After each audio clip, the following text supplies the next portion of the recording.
Film की opening एक खौफनाक जंगल सीन से होती है। एक आदिवासी अपनी जान बचाने के लिए अंधाधुंध भाग रहा होता है, जैसे कोई भयानक चीज उसका पीछा कर रही हो।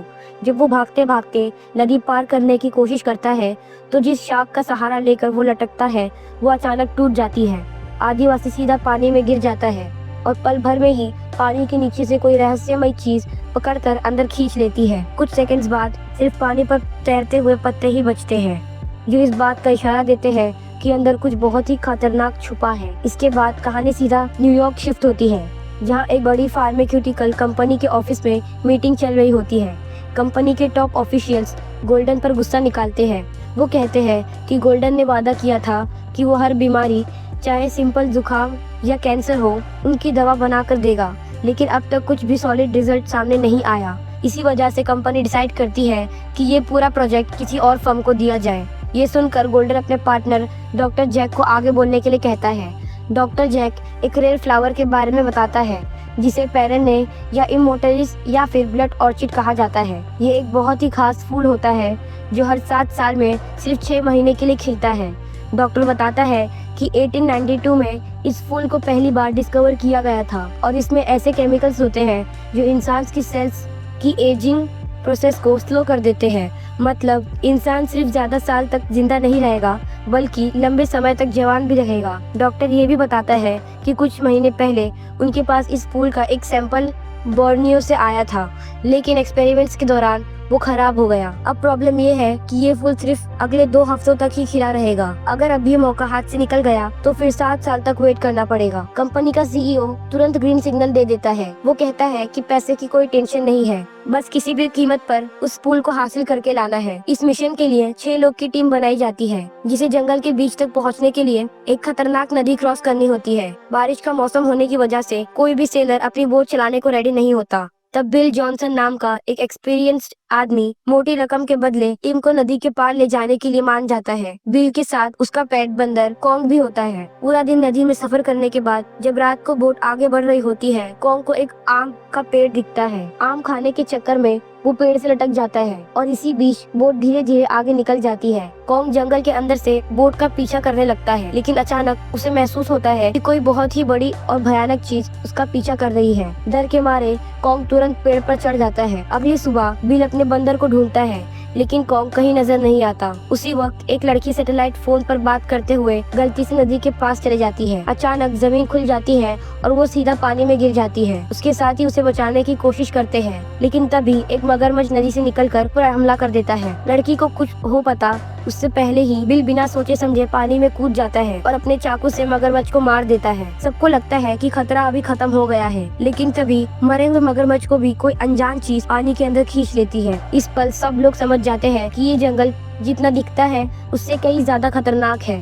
थोड़ी देर बाद कॉन्ग डरा और सहमा हुआ वापस बोट पर आता है। बिल उसे अपने कंधे पर बिठाता है और शांत करता है, लेकिन उसके चेहरे से साफ पता चलता है कि ये सफर आगे चलकर बहुत ज्यादा खौफनाक होने वाला है। रात होते होते जंगल का माहौल और भी ज्यादा खौफनाक हो जाता है। तेज बारिश शुरू हो जाती है और नदी का पानी धीरे धीरे खतरनाक लेवल तक बढ़ने लगता है। बिल एक्सपीरियंस से समझ जाता है कि जिस रास्ते से वो बोट चला रहे हैं वो अब सेफ नहीं रहा। वो तुरंत डॉक्टर जैक को वार्न करता है और कहता है कि अगर जिंदा रहना है तो रास्ता बदलना पड़ेगा, लेकिन डॉक्टर जैक किसी भी हाल में रुकना नहीं चाहता। उसके लिए वक्त सबसे बड़ी प्रॉब्लम होती है। वो कहता है कि ब्लड ऑर्चिड को पाने के लिए सिर्फ 1 हफ्ता बचा है और उस फूल की वैल्यू इतनी ज्यादा है कि पूरी दुनिया का फ्यूचर बदल सकता है। इसके लिए वो घूम कर जाने का ऑप्शन ही रिजेक्ट कर देता है। बिल साफ शब्दों में अपनी कंडीशन रखता है। वो कहता है कि अगर जैक चाहता है कि मैं इस मौत के रास्ते पर आगे बढ़ूं, इसके लिए मुझे $50,000 एक्स्ट्रा चाहिए। साथ ही वो एक रूल सेट करता है, अगर जरा सी भी इमरजेंसी हुई तो सबको बिना सवाल किए बिल की बात माननी होगी। मजबूरी में डॉक्टर जैक इस डील के लिए हाँ बोल देता है। अगली सुबह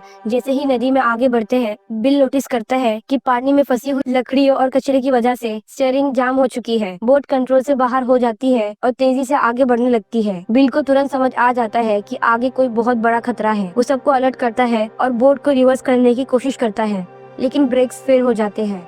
कुछ ही सेकंड्स में बोट सीधा एक भयानक झरने से नीचे गिर जाती है। हैरानी की बात ये होती है कि इस हादसे में सब बच जाते हैं, लेकिन उनकी बोट कम्प्लीटली तबाह हो जाती है। अब ये लोग जंगल के बीच फंस चुके होते हैं। बिल सबको बताता है कि थोड़ी दूर एक नदी है जहाँ उसका एक पुराना दोस्त रहता है जो बोट चलाता है। अगर वो लोग किसी तरह वहाँ पहुँच जाए तो आगे का सफर हम तय कर सकेंगे। बिल उन्हें 2 ऑप्शंस देता है। एक रास्ता नदी के साथ साथ जाता है जो सेफ है, लेकिन उसमें 2 दिन लग जाएंगे। दूसरा रास्ता सीधा जंगल के बीच से जाता है जो बहुत खतरनाक है, लेकिन अगर किस्मत साथ दे तो शाम तक पहुंच सकते हैं। जल्दी पहुंचने के चक्कर में सब जंगल के रास्ते को चूज करते हैं। बिल सैटेलाइट फोन से अपने दोस्त को कांटेक्ट करता है और मदद मांगता है। उसका दोस्त $5000 के बदले अपनी बोट देने के लिए रेडी हो जाता है। इसके बाद पूरी टीम जंगल के अंदर कदम रख देती है। थोड़ी देर चलने के बाद उनके सामने एक तालाब आ जाता है। जैसे ही सब पानी में उतरते हैं, उनमें से एक आदमी को अजीब सा एहसास होता है, जैसे पानी के नीचे से कोई चीज हिल रही हो। वो सबको वार्न करता है, लेकिन कोई उसे सीरियसली नहीं लेता। अचानक ग्रुप का सबसे पीछे चल रहा हुआ आदमी पानी के अंदर गायब हो जाता है। पहले सबको लगता है कि शायद वो मजाक कर रहा है, लेकिन जब वो दोबारा पानी से बाहर आता है तो उसके पीछे एक भयानक एनाकोंडा होता है। पल भर में ही सांप उसे पकड़कर पानी के अंदर खींच लेता है। डर के मारे बाकी सब लोग भागते हुए तालाब से बाहर निकल जाते हैं। तब बिल सबको सच बताता है, एनाकोंडा जंगल के सबसे खतरनाक शिकारी होते हैं जो इंसान को जिंदा निगल सकते हैं। इतने बड़े सांप का एक ही टेरिटरी होता है जो मील्स तक फैला होता है। इसका मतलब ये होता है कि अभी कुछ दूर तक उन्हें दूसरा एनाकोंडा नहीं मिलेगा। गॉर्डन थोड़ी हिम्मत जुटाकर पूछता है क्या वो एनाकोंडा उनका पीछा करेगा। बिल शांत होकर समझाता है कि एनाकोंडा एक बार शिकार करने के बाद कई हफ्तों तक उसे हजम करते रहते हैं,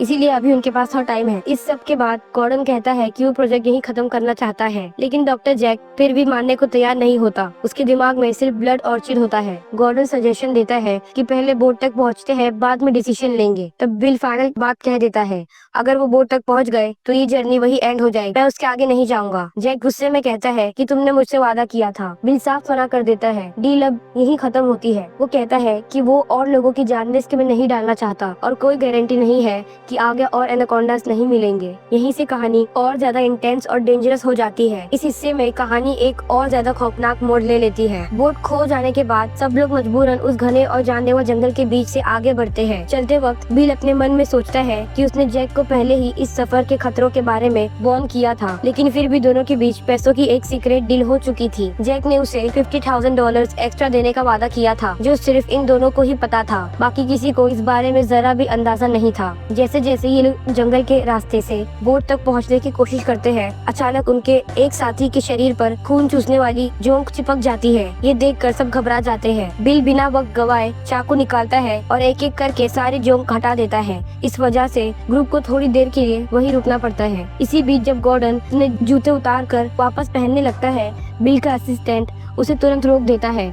तब सब देखते हैं कि उसके जूते के अंदर से एक जहरीला मकड़ी निकल आती है। असिस्टेंट बताता है कि अगर ये मकड़ी काट लेती तो आदमी को 2 दिन तक बिल्कुल भी हिल नहीं सकता। जैक उस मकड़ी को पकड़कर एक डब्बे में बंद कर लेता है और कहता है कि ऐसी चीज पर रिसर्च करके एक नई और महंगी दवा बनाई जा सकती है जो बॉडी को टेम्पररीली फ्रीज कर दे। उधर दूसरी तरफ बिल का दोस्त बोट लेकर मदद के लिए आ रहा होता है, लेकिन अचानक उसकी बोट में एक एनाकोंडा घुस आता है। सांप के हमले से बोट का कंट्रोल बिगड़ जाता है और नदी के बीच एक भयंकर ब्लास्ट हो जाता है। जब बिल और बाकी लोग वहां पहुंचते हैं तो उन्हें सिर्फ जली हुई और तबाह हुई बोट के टुकड़े मिलते हैं। जो भी काम का सामान बच जाता है वो सब अपने साथ रख लेते हैं। तब बिल का असिस्टेंट बताता है कि इस जंगल में एक आदिवासी कबीला रहता है जो सदियों से यहीं बसा हुआ है। अगर वो लोग उन तक पहुंच जाए तो शायद उनसे बोट मिल जाए। इस उम्मीद के साथ ये सब आदिवासियों को ढूंढने निकल पड़ते हैं। दूर जाने के बाद उन्हें बिल के दोस्त की लाश मिलती है, जिसे एनाकोंडा ने निगलने के बाद उगल दिया होता है। बिल समझाता है कि जब एनाकोंडा शिकार निगल लेता है तो वो काफी स्लो हो जाता है और सिर्फ तभी शिकार को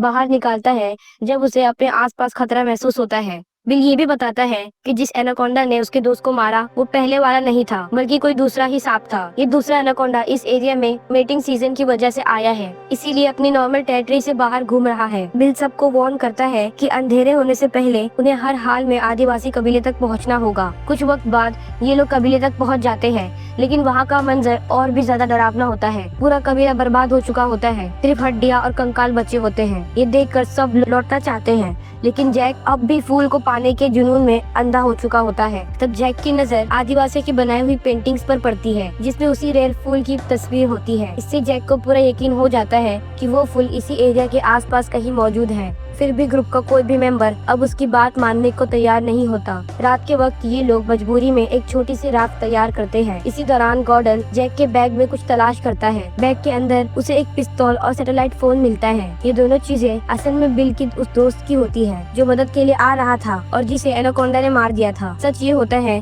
कि जैक को ये पिस्तौल और फोन पहले ही मिल चुके थे, लेकिन उसने जानबूझकर किसी को कुछ नहीं बताया, क्योंकि जब तक उस रेड फूल को हासिल न कर ले वो वहाँ से लौटना ही नहीं चाहता था। जंगल की खतरनाक रात के बाद सब लोग अपनी जर्नी कंटिन्यू करते हैं। गोल्डन जो सैटेलाइट फोन से पुलिस को कांटेक्ट करने की कोशिश करता है, उसके हाथ पर एक मकड़ी रख दी जाती है। मकड़ी के काटने से गोल्डन टेम्पररीली पैरालाइज्ड हो जाता है और बाद में उसकी मौत हो जाती है। सैम को तुरंत समझ आ जाता है कि ये सब जैक के प्लान का हिस्सा था। वो जैक के पास जाकर कन्फ्रंट करती है, लेकिन तब तक गोल्डन मर चुका होता है। जैक अपनी चालाकियों के साथ उनकी राफ्ट चुरा ले जाता है और पूरे जंगल में अपने मिशन पर आगे बढ़ता है। सीन शिफ्ट होता है। बिल और टीम को दिखाया जाता है जो अपने खोया हुआ साथी को बचाने और जंगल के खतरों से सरवाइव करने की कोशिश कर रहे थे। जैसे ही बोट से निकलते हैं, एक एनाकोंडा उनका पीछा करता है और एक साथी को पानी के अंदर खींच ले जाता है। बिल तुरंत एक्शन लेता है। वो अपने चाकू फेंक कर एनाकोंडा के सिर में गड़ा देता है, जिससे सांप की मौत हो जाती है और टीम का साथी बच जाता है। ये मोमेंट इंटेंस से भरा होता है। दूसरी तरफ जैक फाइनली ब्लड ऑर्चिड का फ्लावर तक पहुंच जाता है, जिसके लिए ये सब जंगल में आए थे। सब लोग उसके आसपास होते हैं, जानते हैं कि फूल उसके पास है,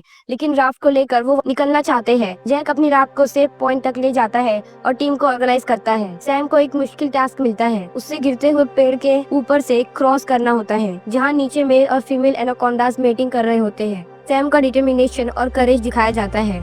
वो फूल तक पहुंचती है। जैक के बैग में फूल भर कर वापस आती है, लेकिन जैक के फोर्सफुल डिमांड के चलते सिचुएशन टेंस हो जाती है। बिल पीछे से इंटरवेन करता है। बैग गिर जाता है और उसके अंदर की मकड़ी जैक को काट लेती है। जैक टेम्पररीली पैरालाइज हो जाता है और बैग के साथ गड्ढे में गिर जाता है, जहाँ एनाकोंडास मौजूद होते हैं। सैम ने ब्रेवरी दिखाई। पेड़ से नीचे आते हुए वो फ्रेंड्स के पास पहुंचती है, लेकिन पैर फंस जाता है और वो भी गड्ढे में लटक जाती है। जैक की मौजूदगी से सैम को ऊपर आने का मौका मिलता है, लेकिन एनाकोंडास को अट्रैक्ट करना पड़ता है। टीम सब मिलकर पेट्रोल के कैन से एनाकोंडास को अट्रैक्ट करती है और सैम स्पीयर से एक एनाकोंडा के मुंह में स्ट्राइक कर देती है। आग लग जाती है और सांप वापस गड्ढे में गिर जाते हैं। ब्लास्ट के बाद ब्लड ऑर्चिड का ट्री भी गड्ढे में गिर जाता है और दोनों एनाकोंडास परमानेंटली मर जाते हैं। आखिर में जैक, सैम और बाकी टीम राफ्ट पर सेफ होते हैं। उनका बंदर भी साथ होता है। सब एक दूसरे को अप्रिशिएट करते हैं और एडवेंचर के बाद वापस घर की तरफ निकल पड़ते हैं। ये थी पूरी कहानी टू फॉर द बर्ड 2004, एक थ्रिलिंग हॉरर एडवेंचर जिसमें डेंजर, सस्पेंस और करेज का परफेक्ट कॉम्बिनेशन था।